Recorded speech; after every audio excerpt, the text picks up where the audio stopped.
Estava aqui pensando quem era a Nicole Jane. É, Nicole Jane, Me deu viu? um, É uma deu pessoa internacional, Nilce. me deu uma americana no grupo aqui. uma espiã. Falar hoje. Ai, olha só, vamos, vamos arrumar aqui, porque eu já entrei. Vou contar uma história que eu fui numa reunião Guaxinim, como é que é? Guaxinim, alguma coisa. Não, tentei descobrir a reunião inteira quem era Guaxinim, até descobri que era eu mesma. Ah!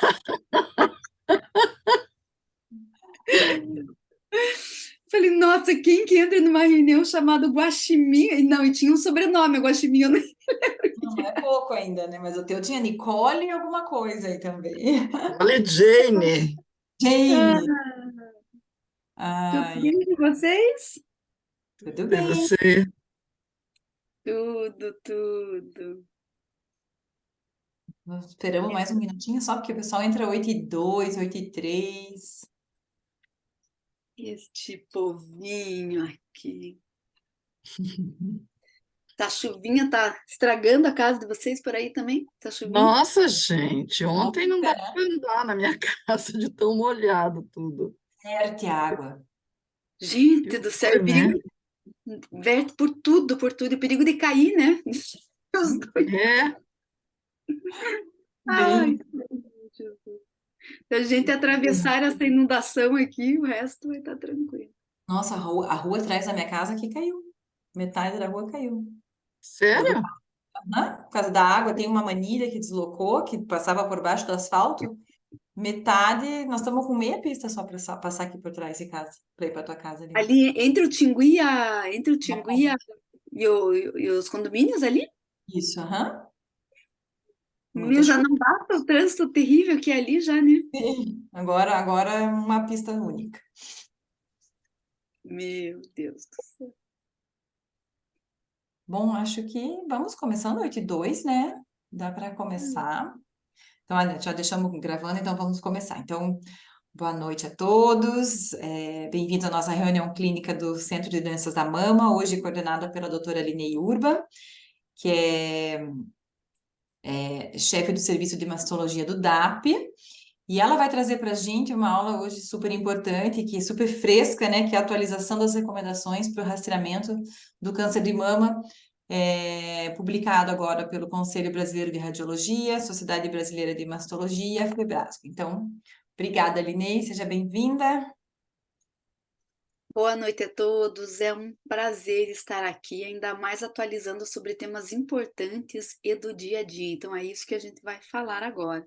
O que mudou nas recomendações do rastreamento de câncer de mama, publicados agora em setembro de 2023? Bem, na década de 70, o rastreamento do câncer de mama foi colocado um método para as mulheres, dependendo da faixa etária. Isso mudou bastante, né? Atualmente a gente tem vários métodos com diferentes grupos de risco para cada uma das pacientes. Mas por que isso? Porque o que a gente tem que ter em mente é que o rastreamento nada mais é do que a aplicação de testes ou exames em uma população saudável a fim de detectar uma doença latente ou precoce, mas tem que no final reduzir mortalidade. Então, quando a gente fala de câncer de mama ou de qualquer doença que seja inserida no rastreamento, a gente tem que saber que para colocar no rastreamento, a doença tem que ser um problema de saúde pública, o câncer de mama é um problema, tem que ter uma fase assintomática longa o suficiente para ser diagnosticado, e o câncer de mama tem. Na ausência de intervenção, a maioria progride para a fase clínica, é o que a gente observa no câncer de mama, e um teste diagnóstico acessível e barato para ser realizado. Como o câncer de mama e a mamografia, eles preenchem esses requisitos, aqueles estudos com mais de 500 mil mulheres mostraram para nós que assim, a mamografia reduz a mortalidade pelo câncer de mama em 25 a 30%. Mas nesse período nós estamos conhecendo cada vez mais a doença, cada vez mais cada uma das nossas mulheres, e cada vez mais cada uma das nossas tecnologias. Por isso que o rastreamento atualmente, sim, é baseado em faixa etária, mas também em diversos critérios de risco e com diferentes exames de câncer, exames de rastreamento. É por isso que a primeira publicação conjunta das 3 sociedades foi em 2012, a segunda foi em 2017, e agora nós estamos com a terceira atualização das recomendações, publicadas agora em setembro, conjuntamente nas 3 revistas, a Radiologia Brasileira, a revista Sociedade Brasileira de Mastologia e da Febrasco. Portanto, o que é que mudou nessas recomendações? Primeiro, só lembrando que para fazê-las, né, foi feita uma busca sobre todos os temas sobre rastreamento de câncer de mama nos últimos 10 anos e selecionado as evidências processadas de mais recentes e de maior qualidade, sempre priorizando revisões sistemáticas e meta-análises, na ausência disso, ensaios clínicos e cortes.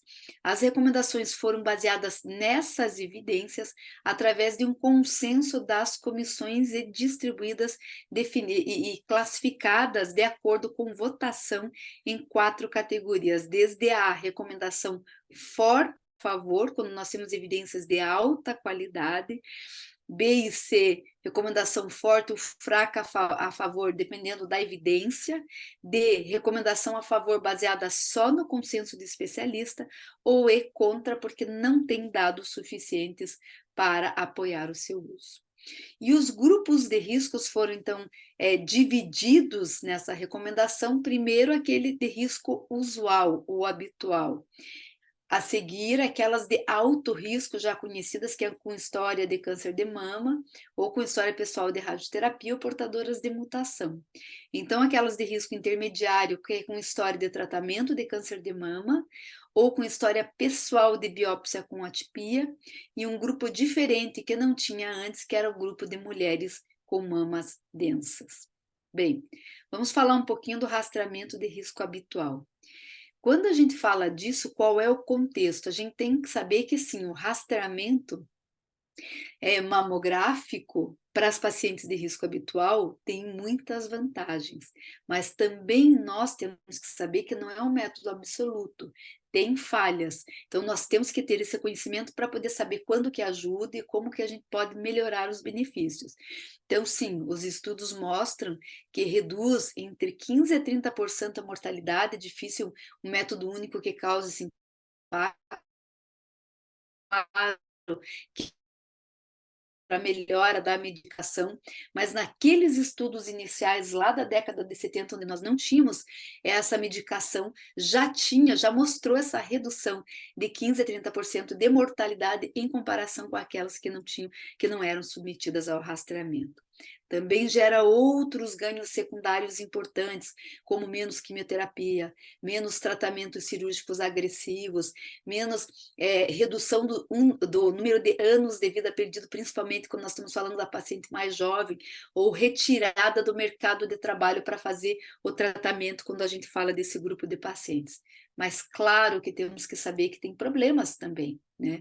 A gente sabe que o falso positivo é um dos maiores problemas, ou seja, 1 a cada 5 mulheres pode sim ter falso positivo, 1 em 20 terão falso positivo e resultarão numa biópsia com resultado negativo.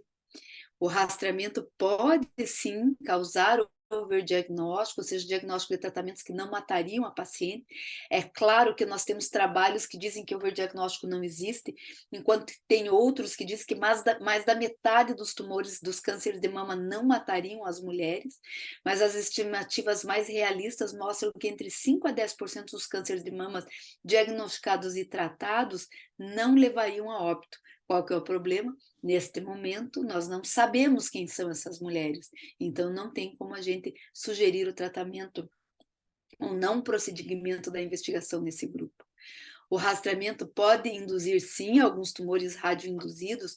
Vejam que o número mais realista e calculado, é tudo número calculado, né? Não é possível saber qual é o tumor real ou algum tumor radioinduzido, mas algumas estimativas baseadas naqueles trabalhos posteriores à bomba de Hiroshima mostraram que a dose utilizada de radiação para mamografia, que é mínima, pode causar 7 tumores em 100 mil mulheres, porém essas mesmas estimativas mostram que nesse mesmo contexto de 100 mil mulheres salvaríamos 1.121 vidas a cada 100 mil mulheres rastreadas. Portanto, o pêndulo da balança cai muito para o lado favorável. É claro que algumas coisas podem fazer com que esse pêndulo caia mais ainda, ou seja, se a gente reduzir e manter o controle na dosagem de radiação, isso é importantíssimo e de obrigação de cada clínica fazer isso, reduzir o número de incidências adicionais não necessárias ou de repetições, a gente descalonar cada vez mais o tratamento, principalmente do carcinoma in situ de baixo grau, e, por outro lado, melhorar a qualidade do nosso rastreamento para reduzir o falso positivo, nós vamos cada vez mais melhorar a balança do rastreamento do câncer de mama. Bem, além disso, a gente tem que saber alguns pontos super importantes, como, por exemplo, esse estudo publicado do acompanhamento da incidência do câncer de mama nos últimos 80 anos, então desde 1930 até 2015, mostrando que nesse período a incidência do câncer de mama em todas as faixas etárias aumentou, e esse aumento não foi causado, por exemplo, pela redução do número de filhos, né? Ele foi independente disso e já estava acontecendo, mas muitos poderiam dizer que esse aumento do rastreamento que ocorreu, que esse aumento da incidência poderia ser, por exemplo, por detecção de tumores que não se manifestariam, mas o que mais chamou a atenção nesse trabalho é que das pacientes que tiveram o maior aumento não foram as que estão fazendo rastreamento acima de 40 anos, mas sim o maior aumento ocorreu no grupo de mulheres entre 25 a 39 anos que não faz rastreamento nenhum, ou seja, passou de 1935 de 16 tumores a cada 100 mil mulheres para 38 tumores a cada 100 mil mulheres em 2015, mostrando que muita coisa pode estar contribuindo para esse aumento do risco de câncer de mama, mas nesse mesmo paper, os autores colocam que não é nem de você estranhar esse aumento, porque o que a gente está observando realmente na nossa população é uma redução da idade da menarca, uma idade cada vez mais tardia da primeira gravidez, uma redução do número de filhos e tempo de amamentação, uso precoce e cada vez mais prolongado de anticoncepcional, uso cada vez maior de terapia de reposição hormonal, além do aumento da obesidade, consumo alcoólico e falta de exercício físico também para as nossas pacientes, e que esses fatores provavelmente podem estar contribuindo para esse aumento. Além do que um fato que nós temos que chamar a atenção no Brasil é que em torno de 37 a 42% dos tumores, dos cânceres de mama ocorrem em paciente abaixo de 49 anos, abaixo de 50 anos, ou seja, não recomendar rastreamento para esse grupo é deixar cerca de 40% das pacientes sem nenhum tipo de rastreamento. Portanto, o que foi colocado para esse grupo de risco habitual? Abaixo de 39 anos, até a recomendação passada não era recomendado nada, e continuamos sem nenhuma recomendação de exames para esse grupo. Entretanto, recomenda-se sim uma avaliação da estimativa de risco para todas as mulheres acima de 30 anos, baseado nos modelos matemáticos, para que a gente consiga pelo menos selecionar aquele grupo de maior risco que pode, por exemplo, se beneficiar de um rastreamento mais específico. Observem que isso é uma ação que a Sociedade Americana de Cancerologia já sugeria em 2015, mas que a Sociedade Americana dos Cirurgiões Mamários já recomenda desde 2019 a partir dos 25 anos, e o ACR também a partir dos 25 anos. Já para aquelas acima de 40 anos, não mudou a recomendação, ou seja, rastreamento anual entre 40 e 74 anos, preferencialmente digital, acima de 75 anos, se ela tiver uma expectativa de pelo menos 7 anos. Ultrassonografia e ressonância não é recomendado para aquelas de risco habitual, para acima de 40 anos. E essa recomendação é acompanhada pelas principais sociedades médicas internacionais. Tomossíntese, sempre que disponível, deve substituir a mamografia, o que também é acompanhado pelas principais sociedades internacionais. Já, claro, diferente do que propõe o Ministério da Saúde, que é só entre 50 a 69 anos a mamografia. Já no grupo de mulheres com mama densa, então essa é uma grande novidade, porque é um grupo que foi colocado agora. Por que que foi colocado? Porque, claro, as pacientes com mama densa têm um combo, né? O que que é o combo que a gente chama? Ele tem uma redução da sensibilidade e um aumento de até 5 vezes do risco em comparação de quem não tem mama densa. Observem que quando a gente vê um aumento de risco relativo de até 5 vezes, nós estamos falando de um fator de risco moderado, mas o grande problema da mama densa é que ela é bastante prevalente. Então, até 50% das mulheres têm mamas densas, e com isso a gente tem que pensar muito bem no tipo de rastreamento proposto, porque o impacto para a saúde pública é muito grande. E com isso, vários métodos têm sido utilizados como auxiliares à mamografia nesse grupo de pacientes, e os dois deles são ultrassom, que foi o que sempre foi recomendado, e o ultrassom, o que que mostrou para nós? Que quando a gente pega as pacientes com mamas densas, eles detectam entre 2 até 4 tumores a cada 1.000 mulheres. Então, a taxa de detecção só da mamografia varia mais ou menos disso, entre 4 a 7 tumores. Quando você pega o grupo de mamas densas, além desses 4 a 7 tumores, a gente detecta mais 2 a 4 tumores naquelas com mama densa. Mas um trabalho recente mudou um pouco esse cenário. Observem que esse traio multicêntrico randomizado com 40.000 mulheres realizados na Holanda, mostrou só nas pacientes com mamas extremamente densas, não é para todas as mamas densas, só aquelas menos de 10% delas que têm a mama extremamente densa.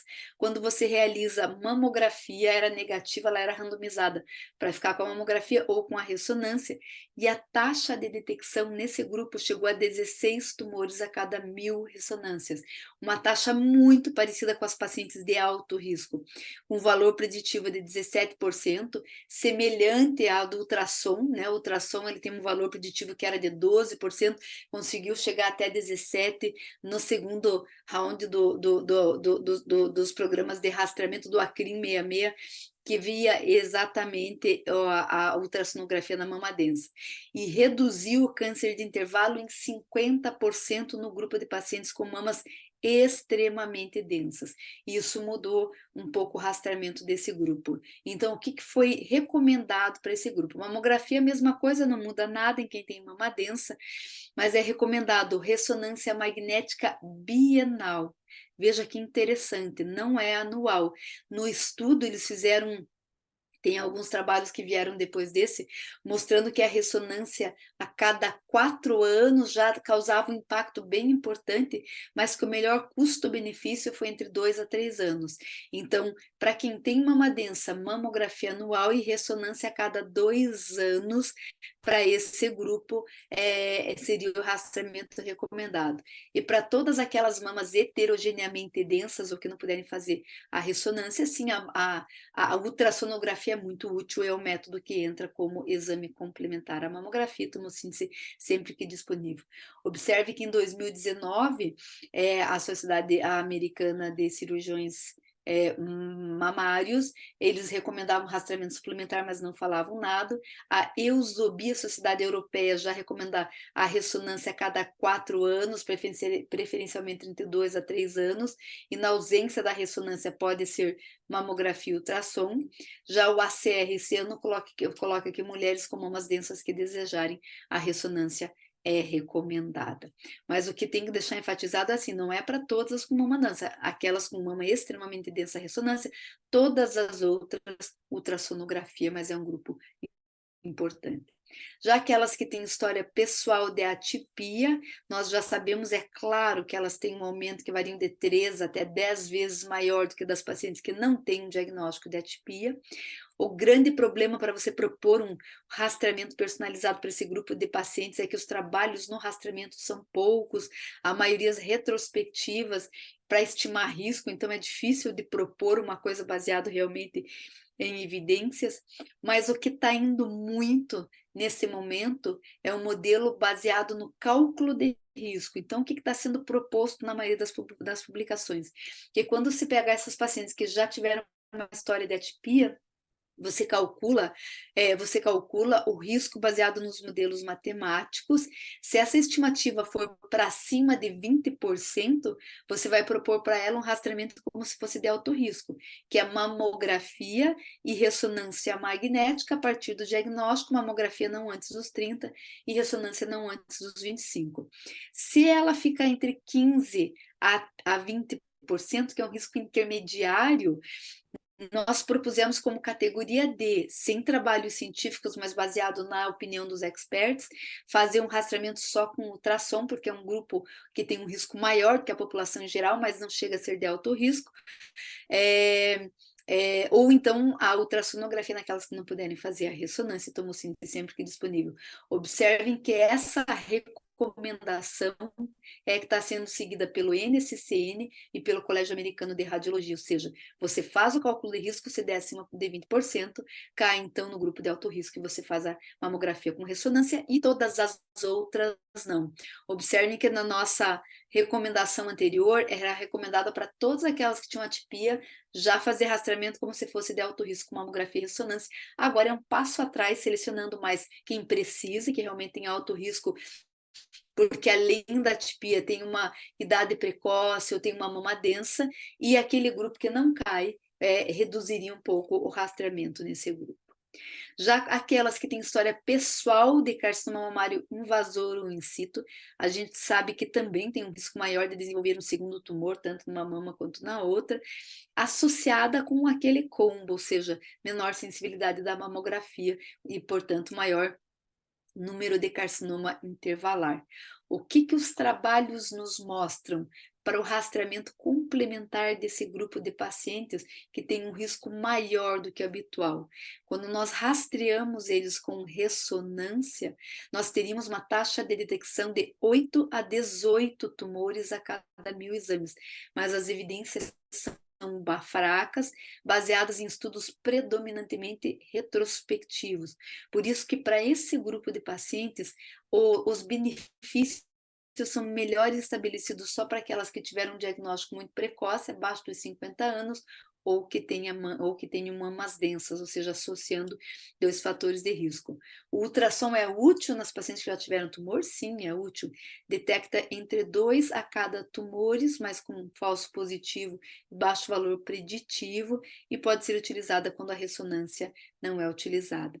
Por que é que a ressonância teria, né, uma capacidade maior que o ultrassom? Porque a gente está falando do método funcional, né? Enquanto que a mamografia e o ultrassom são métodos só morfológicos, eu só vejo a morfologia, aqui utiliza um método funcional, que está na ressonância, mamografia com contraste, o MIB, né, que é com medicina nuclear, ele teria, claro, uma melhor performance quando a gente compara com os métodos funcionais, que é a mamografia, tomossíntese e ultrassonografia. Então, o que a gente propõe para esse grupo de pacientes? Mamografia para quem fez cirurgia conservadora, com início 6 meses após a radioterapia, que vai dar mais ou menos 1 ano, aquelas que trataram com mastectomia, 1 ano após o tratamento, e aquelas que fizeram adenomastectomia, pode ser considerado fazer uma mamografia para ver a espessura do tecido e a quantidade de tecido fibroglandular residual, para ver se precisa manter rastreamento ou não. Mas é uma coisa que a gente tem notado, que as mastectomias atualmente estão cada vez mais com retalho fino. Ressonância só para aquelas que têm ou cirurgia conservadora, mastectomia, mas que tiveram um diagnóstico precoce antes dos 50 anos do tumor ou com mamas densas, ultrassonografia quando a ressonância não puder ser realizada e tomossíntese sempre que disponível. Observe-se que as principais sociedades médicas acompanham esse tipo de raciocínio, selecionando um grupo de maior risco que poderia se beneficiar e não para todas, como era a versão anterior. Agora nós vamos para o grupo de alto risco, que é, por exemplo, as mulheres com radioterapia torácica, que a gente sabe que quem fez radioterapia por linfoma na infância tem um risco até maior de quem tem BRCA1, e quem fez radioterapia por outros tumores até maior do que quem tem BRCA2, que é muito maior que a população em geral. O que a gente sabe desse grupo?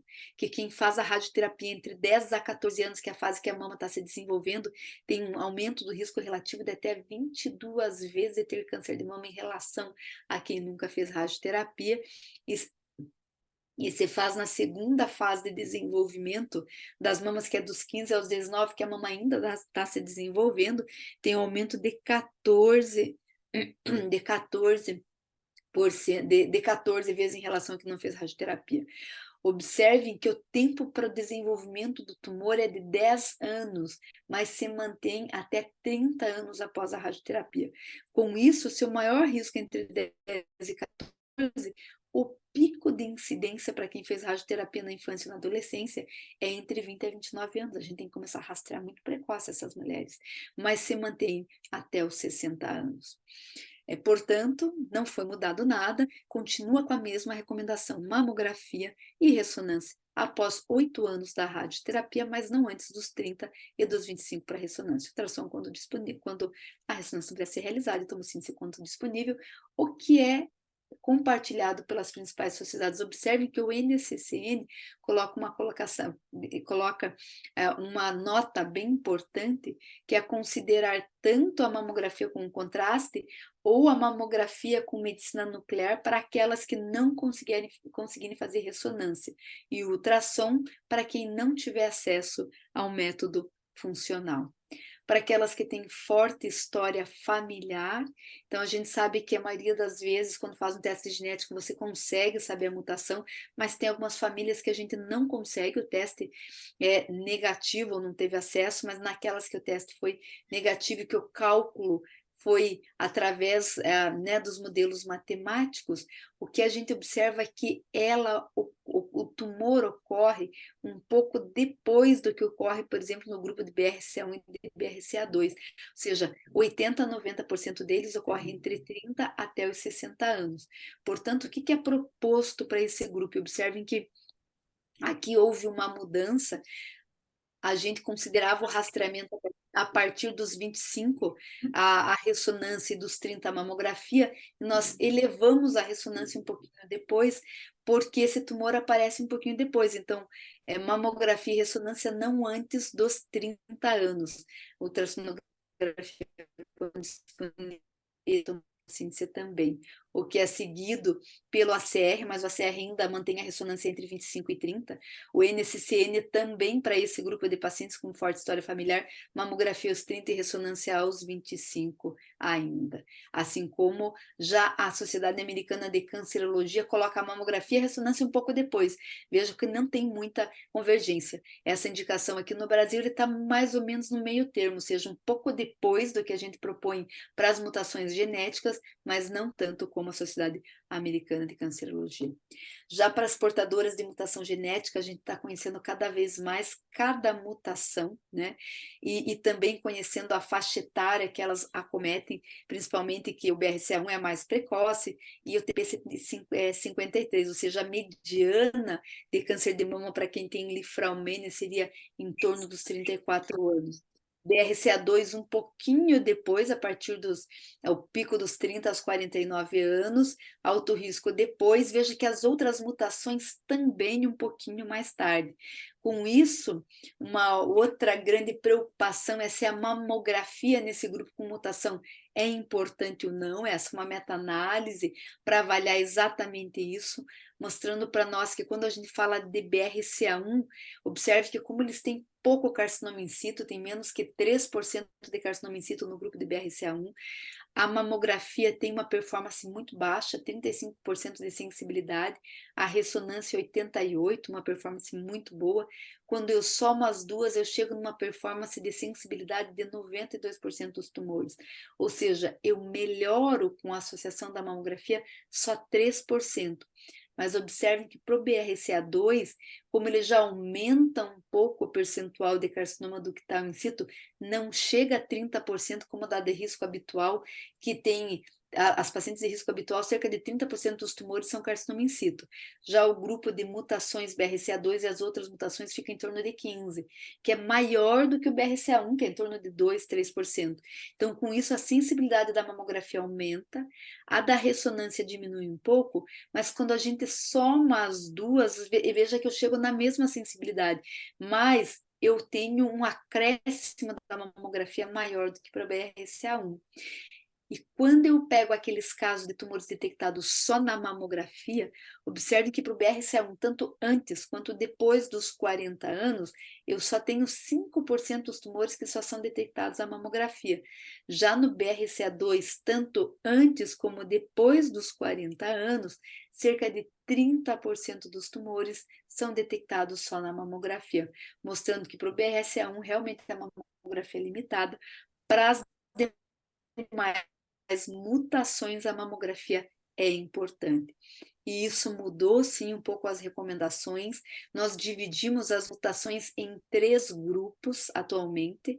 Primeiro, o grupo de BRCA1, onde foi elevada a mamografia um pouquinho depois para 35 anos. A ressonância magnética continua com 25. Veja que no grupo de mutação por Lifraumene, que é um tumor bem precoce, é onde começa a ressonância mais precocemente, a partir dos 20, e a mamografia a partir dos 30. Já BRCA2 e demais mutações, tudo a partir de 30. Então, veja que para a mutação genética, só BRCA1 precoce com 25 e 35, porque não precisamos da mamografia. Lifraumene continua com a mamografia dos 30 para não irradiar muito, mas a ressonância volta um pouquinho. Para as demais mutações, 30 e 30, que é um avanço, porque a nossa recomendação anterior para todas era a ressonância a partir dos 25. Veja que está muito em acordo com as demais sociedades, tanto a Sociedade Americana de Cirurgia Mamária como a ACR, eles não diferenciam as mutações, eles colocam mamografia e ressonância a partir dos 25, aqui também ressonância a partir dos 25, 30, e mamografia 30 se não fizer ressonância, só 40 se fizer ressonância. Então veja que para todas as mutações o ACR coloca que começar a mamografia a partir dos 40, mas a gente ainda não tem dados que comprovem isso, então a gente foi um pouco mais conservador, mas já o NCCN traz uma variação bem mais específica para cada uma das mutações. Mas, de novo, pelo NCCN, o rastreamento mais precoce para o TP53, seguido por um pouco mais precoce BRCA1, eles incluíram o BRCA2 aqui, que é 25 e 30, que é mais ou menos o que a gente recomenda para o BRCA1, e depois as demais mutações cada vez mais tardando a introdução de acordo com o risco de cada mutação. E o que esperar para o futuro, quando a gente fala em termos de rastreamento, é claro que na próxima publicação a gente vai considerar como, por exemplo, uma mamografia com contraste. Nesse momento a gente não tem trabalhos ainda o suficiente para você recomendar essa tecnologia para aplicação para a população em geral, mas provavelmente na próxima publicação a gente tenha como as outras tecnologias que estão sendo introduzidas. Provavelmente em breve vamos fazer uma recomendação específica de populações minoritárias, como transgêneros ou câncer de mama em homens, e também provavelmente na próxima publicação já vamos ter que abordar a inteligência artificial, porque ela já vai estar muito mais atuante no rastreamento, porque os trabalhos estão mostrando cada vez mais uma performance, um auxílio muito grande no rastreamento, então provavelmente a gente vai ter que abordar isso. E lembrando a todos que essas recomendações vão ser revisadas, sim, a cada 3 anos. Era isso que eu queria colocar para vocês sobre rastreamento de câncer de mama. E ainda, antes de terminar a minha fala, convidar todos, se puderem, fazer parte da consulta pública número 118, que é sobre a tomossíntese. Nós tivemos 2 reuniões na ANS para inserção obrigatória da tomossíntese para todas as pacientes. Na primeira, o CBR é o proponente da incorporação. A gente tem um estudo de custo-benefício feito em conjunto com a Sociedade Brasileira de Mastologia, mostrando que ela é custo-efetiva, e com isso o voto do CBR era a favor e 2 votos contra da ANS, e era contra a incorporação, mas devido à discussão foi para uma segunda reunião, aí teve uma nova discussão e fizeram votação dos grupos participantes da ANS, e está empatado, 5 votos a favor, a incorporação e 5 contra. E vai ter uma audiência pública agora no dia 27.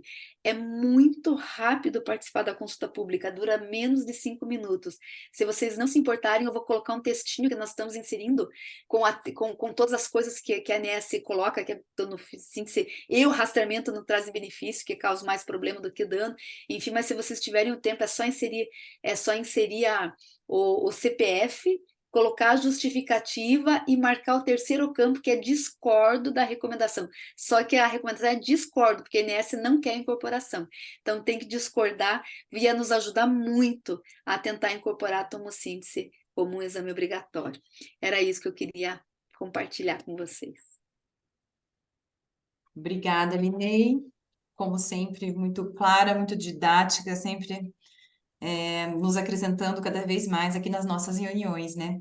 E um tema super importante, porque a gente vê cada vez mais essa personalização da medicina, do tratamento do câncer de mama e, claro, né, como não também do rastreamento, né? A gente vê que nossas mulheres têm perfis diferentes, tumores em idades diferentes, então foi muito importante essa atualização de todas as sociedades.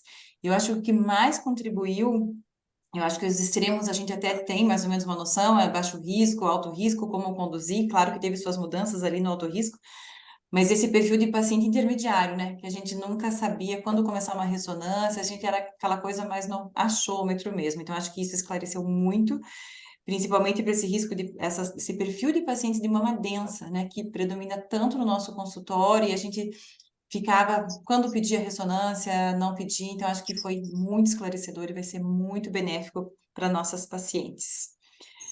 E eu vou abrir agora, então, as perguntas, comentários da nossa reunião, dos participantes. Aqui você Eu fica acho clara, que quase nem sobra dúvida.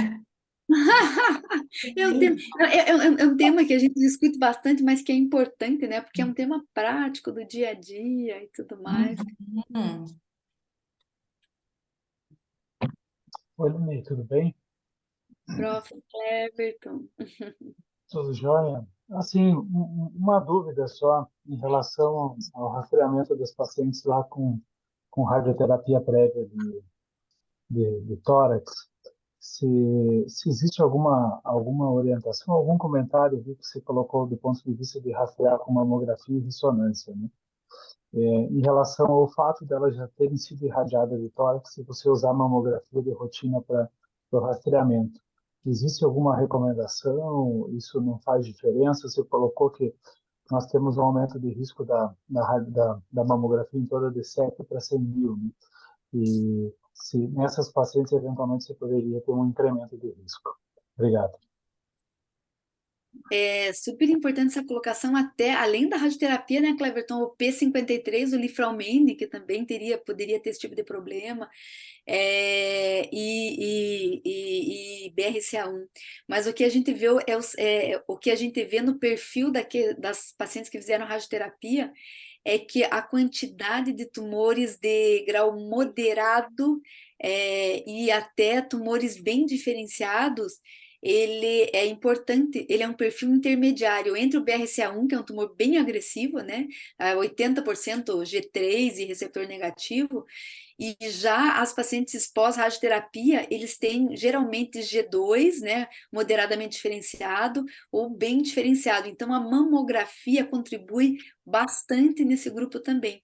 Então, apesar desse risco de radioindução e de já ter feito radioterapia, não tem nenhum trabalho, primeiro, que demonstre qualquer tipo de maior risco de tumor radioinduzido, mas, por outro lado, ele é importante para a detecção de calcificação, que nesse grupo de pacientes aparece nos tumores mais bem diferenciados, né? Então você acaba tendo mais benefício do que ainda a gente tem que começar com a mamografia. Pode ser que os dados um pouquinho mais no futuro melhorem. Por exemplo, quando não for importante a gente diagnosticar, por exemplo, carcinoma in situ de baixo grau, o papel da mamografia vai reduzir bastante.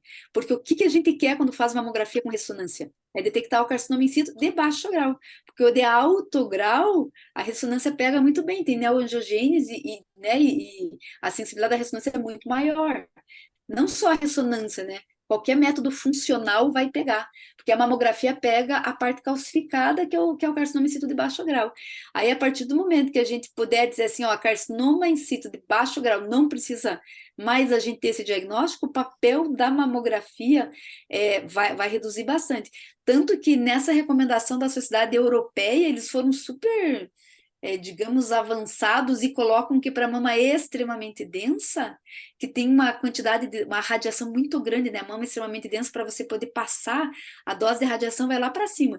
Então, eles propõem só o rastreamento com ressonância a cada 4 anos, preferencialmente a cada 2, 3, mas sem mamografia. Né?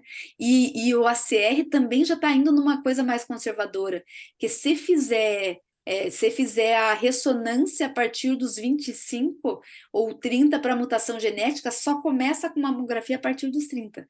Então, veja que as coisas estão indo mais ou menos assim, mas a verdade é assim, que o que é? BRCA2, onde tem carcinoma de baixo grau e moderado, a mamografia ainda ajuda para detectar carcinoma de baixo grau. Perfeito. Obrigada. Mais alguém quer fazer alguma pergunta para a doutora Linei? Oi, doutora. Eu. Duas, Pode né? falar, doutora Nilce, depois eu falo. Eu tenho uma curiosidade que ali na paciente jovem, você diz que não se faz nenhum exame. Por que não a ultrassonografia? Não ajudaria?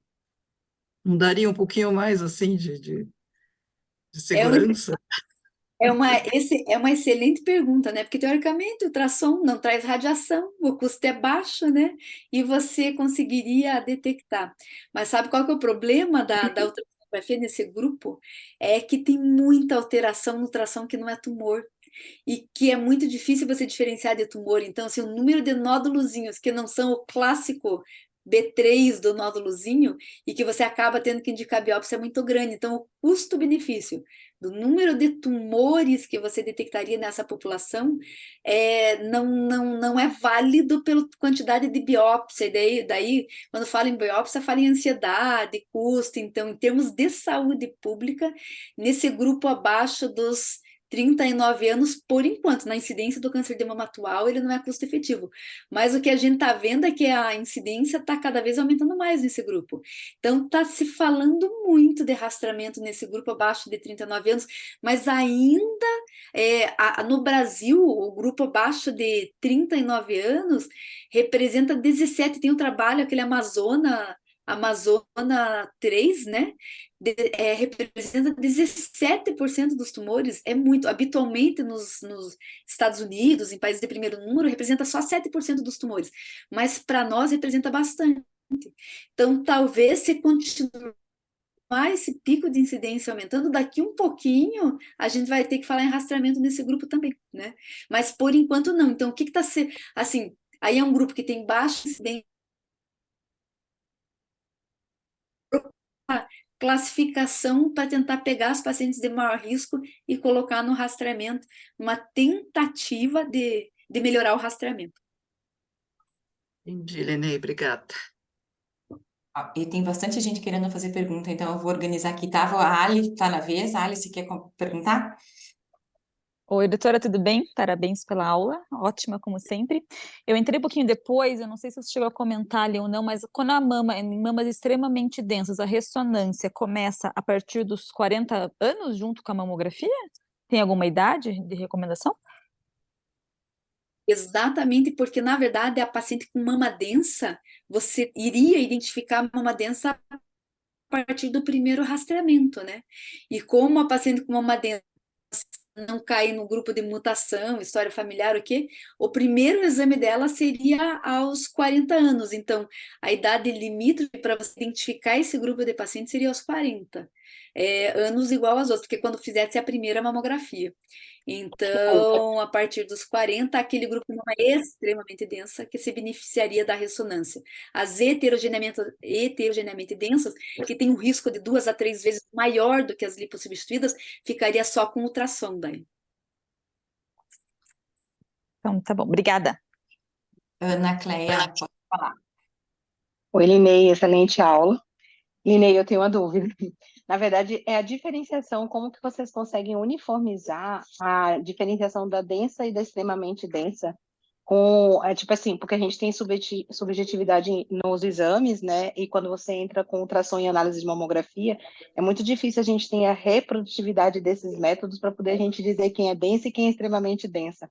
Existe algum padrão, algum critério que está bem estabelecido para poder tentar chegar ao mais, assim, unânime entre esse diagnóstico, já que é um risco tão alto agora, essa diferenciação das mamas densas e extremamente densas?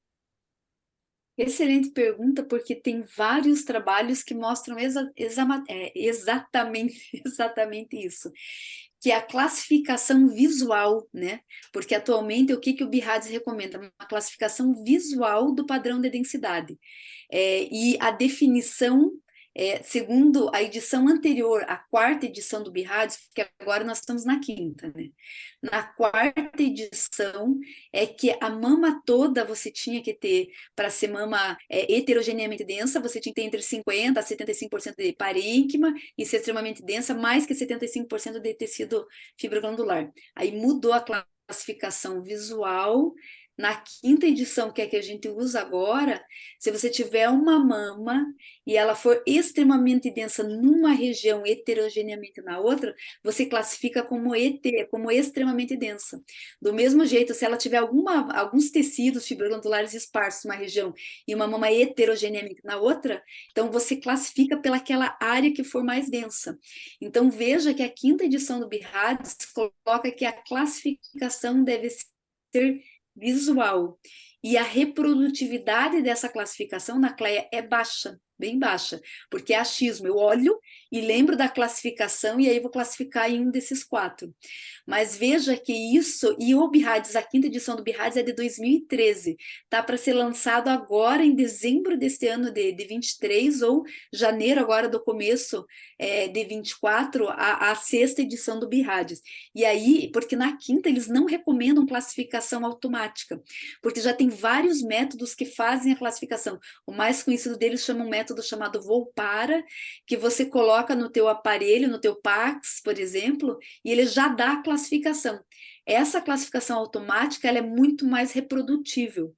Mas o que os estudos nos mostraram? Uma coisa super interessante, que a partir de 2013, o risco relativo de quem tem mama extremamente densa e heterogeneamente densa é um pouco menor. Aqueles trabalhos iniciais do Bald, né? Como é que é o nome dele lá? Esqueci, que ele fez em 95 e que confirmou com estudo multicêntrico, trial, que quem tinha mama padrão C e D tinha um risco 5 vezes maior do que quem tinha mama A e B, não, com essa 5ª edição do BIRADS reduziu. Então, todos os trabalhos mais recentes mostram que fica em torno de 3, 4. Por quê? Porque mais mamas densas são classificadas como densa.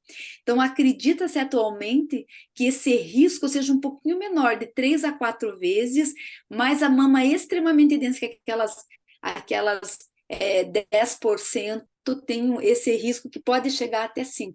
Mas com essas técnicas novas automáticas, que o principal deles é o Volpara, você teria uma classificação mais correta e reprodutível.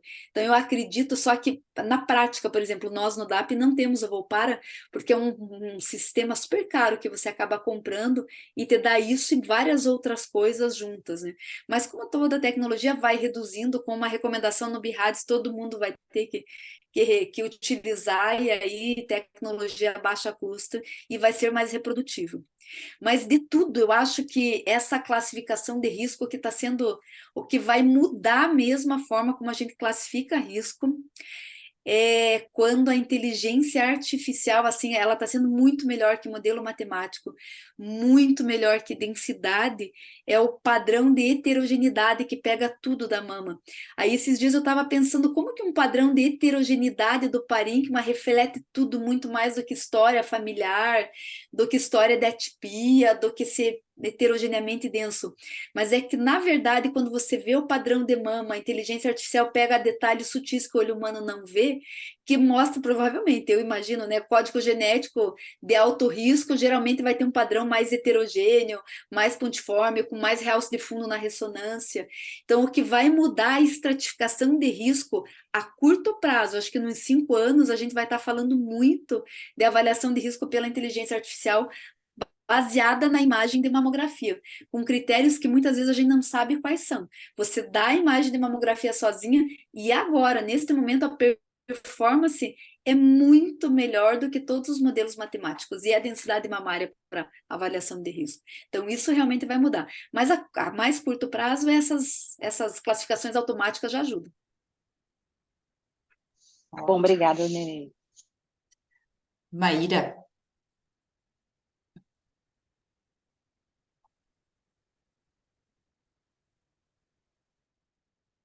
Ué. Tava a Maíra aqui A com a Maíra, mãozinha levantada. a Maíra foi buscar a princesa para mostrar na reunião. Para que também caiu. Ela tá aí. Então, acho que Ela tá com o microfone aberto, vai ver lá, não tá conseguindo falar, a gente não tá ouvindo, não sei. não tô vendo ela aqui. Agora que eu vi, achei ela, não, realmente tá aberto o microfone, mas a gente não tá te ouvindo, Maíra. Ela escreveu no chat que ela tá falando. Tô falando, a gente não tá te ouvindo. Será que ela tá ouvindo a gente? Deixa eu responder ela.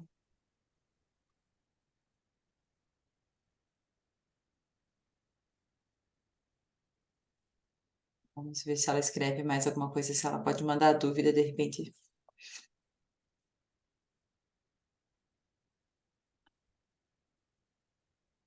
Acho que Falar de rastreamento é sempre interessante, né? Porque sim. Sempre surge. Agora, essa questão da inteligência artificial para o rastreamento vai ser sensacional, né? Vai nossa, vai mudar. ser.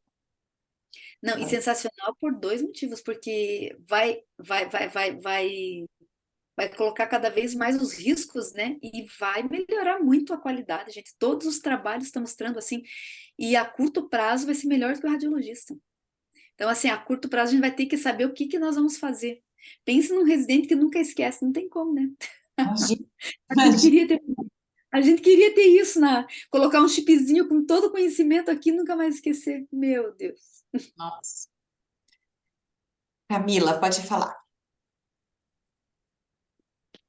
Oi, doutora, parabéns pela aula. Eu tinha uma dúvida em relação à tomossíntese. Se, por exemplo, se a gente conseguisse, se entrasse no hall e a gente conseguisse incorporar, se mudaria alguma coisa para alguma das formas de rastreamento, por exemplo, na mama densa, se a gente poderia descalonar alguma associação com ultrassom, alguma coisa assim. Excelente pergunta, Camila, mas a resposta é não. Sabe por quê? Porque assim, você tem a mamografia e aí você tem a tomossíntese. A tomossíntese é uma evolução, como começou com mamografia analógica, aí evoluímos para digital, que é o mesmo princípio, só que a gente tem a captura digital das imagens, né? É o mesmo raio-x, só que a captura permite que a gente trabalhe com a imagem. Quando eu vou para a tomossíntese, é tudo igual, exceto que ao invés de eu fazer uma incidência única, eu faço várias incidências com uma menor dose, mas fatiando a mama, então eu vejo melhor a mama. Então, o que que a tomossíntese melhora muito para nós? Ela não contribui em nada para a mama extremamente densa. Por quê? Porque para eu ver na tomossíntese, eu tenho que ter contraste da gordura com o tecido mamário. Então, na extremamente densa, ela não ajuda nada, porque eu não tenho a gordura para poder ver. Ela ajuda muito pouco na lipossubstituída, porque só tem gordura e você vê muito bem numa única incidência. Tanto que no rol, se vocês observarem, foi colocado para ser implantado como método de rastreamento para a categoria B, que é as densidades fibroglandulares esparsas, e a C, que a gente tem gordura e tecido junto. Então, nessa mama, o que ela faz? Ela aumenta a taxa de detecção, mas principalmente reduz incidências adicionais, reduz radiação, reduz custo e reduz falso positivo, porque quando tem tumor eu vejo melhor e também vejo que não tem tumor e que eu não precisaria. Mas, então, ela, assim, ela ajuda em todas as mulheres que forem fazer de risco habitual, mas quando eu vou subindo nas de maior risco, por exemplo, veja que o que agrega, tanto na com atipia, quanto que na mama com tumor, ou com mutação, com radiação, com história familiar, é quando eu agrego um método funcional, né? Então, quando eu agrego um método funcional, ele detecta muito mais. Então, a tomossíntese ele continua no método morfológico e não agregaria. Aí você poderia me perguntar, então, tá, no risco habitual não melhora, no outro não. Por exemplo, na heterogeneamente densa, eu detecto mais tumor, mas quando eu pego, e já tem vários estudos mostrando, Camila, assim, eles pegaram e fizeram mamografia, e aquelas que tinham mama heterogeneamente densa fizeram tomossíntese e ultrassom. E o que eles viram? Que o ultrassom para mama heterogeneamente densa detecta mais tumor que só a tomossíntese. Então, a mamografia só melhora a mamografia, não substitui o ultrassom na mama heterogeneamente densa ou um método funcional nas de maior risco. Obrigada. Nadinha de Maíra? Agora não, então estou com ela no WhatsApp aqui, vou passar a pergunta dela, tá bom? Então, ela diz que tem pedido algumas tomossíntese por alguns casos específicos que ela justifica, né, para o convênio. Então, ela queria saber se você já viu se alguns convênios estão liberando ou não tomossíntese. Zero, né? Nenhum convênio. Eles não liberam porque não está no rol de liberação.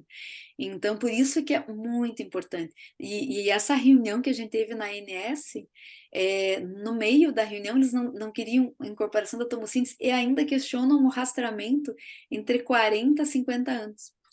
Tanto que a segunda reunião que a gente teve, que eles, né, falaram, não tomossíntese de jeito nenhum, e aí argumento, trabalho, tá? Então eles falaram, então vamos, já que está tendo muito conflito, vamos para a segunda reunião.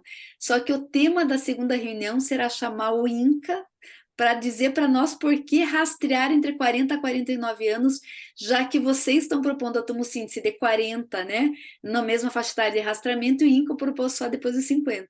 Então, a temática da segunda reunião não era nem centrava não tomossíntese, era por que rastrear de 40 a 50. Mas os convênios não liberam nenhum, nada. Então, é inacreditável isso, porque eles não reconhecem os benefícios, e realmente ajuda bastante. É a mesma coisa que comparar, né, a tomossíntese, a mamografia, raio-x e tomografia de tórax, assim, a gente vê muito melhor, então o Não, e impacto é grande na melhora saúde. custo, melhora benefício, melhora tudo. É incrível como é difícil ter que justificar. Eu também já votei ali, a Maíra falou que já votou, é super rápido para votar mesmo, gente. Eu votei bem rapidinho aqui. O que mais está me doendo é que muita gente está votando como concordo, vocês viram, né? Que eles fazem de propósito. Você entra no site, não está escrito que eu discordo, que não é para colocar. É duas telas diferentes. Uma diz o voto da ANS é contrário, outra tela que você tem que discordar. Então, assim, é proposital, né, gente? É Eu quase proposital. votei. Eu tava, enquanto você falava, eu já tinha aberto. Eu ia votar, daí você deu Spoiler, não. É Exato. um. Eu quase coloquei concordo, achando que era para incluir a tomossíntese. Tem isso. Que bom que você falou. Ai, nem fale, mas vamos torcer. Pelo menos a gente está na melhor das nossas chances. É a terceira vez que o colégio entra para incorporação. E as Uhum. outras duas foi negada. A chance desta vez é de 95% de não. Mas o nosso único 5% é se tiver uma movimentação popular muito grande. E sabe o que ajuda bastante na consulta popular? Se tiver paciente, ONG, familiar, assim, que também colocando lá. Então, se vocês tiverem alguém do convívio de vocês que queiram colocar, é Com útil. certeza. A gente podia até se mobilizar, mandar isso para os O pessoal, pacientes. o pessoal do grupo das Amigas da Mama, Anjos Sem Asas, não dá para a gente mobilizar elas? Nossa, é super importante. Sabe que na consulta pública tem peso maior até que, por exemplo, sociedade médica ou médico. Então, se eles se mobilizassem e entrassem lá e colocassem, eu vou mandar depois no nosso grupo um textinho que Vamos fala fazer, exatamente vamos assim. votar. É científico, é só o que tem de literatura, é coisa bem. Então, eles podem copiar a parte que eles quiserem, pode ser tudo, porque está dentro dos 4.000 caracteres, ou só um trechinho que achar que representa o que eles pensam. E se eles puderem votar, gente, é muito, muito útil. Tem um voto muito importante. Compartilha no nosso grupo aqui da reunião, que daí É, cada um eu faz. acho que é uma boa compartilhar, porque aí já dá pra gente já disparar.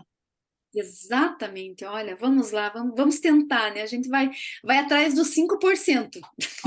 Vamos. Obrigada, Linei. Obrigada mesmo mais uma vez. Foi ótimo, como sempre, né? Todo mundo participou bastante. E daí, na semana que vem, a gente vai ter reunião, então, coordenada pela radioterapia. Nesse semestre com a doutora Paula, ela vai trazer um convidado de fora que vai estar falando para a gente de radioterapia em oligometástase. Eu passo mais informações aí no decorrer da semana, tá bom? Então, boa noite a todos e nos vemos semana que vem. Boa Boa, noite. um prazer, gente. Boa Boa noite, noite. obrigado, Boa doutora. noite, tchau, tchau. Tchau.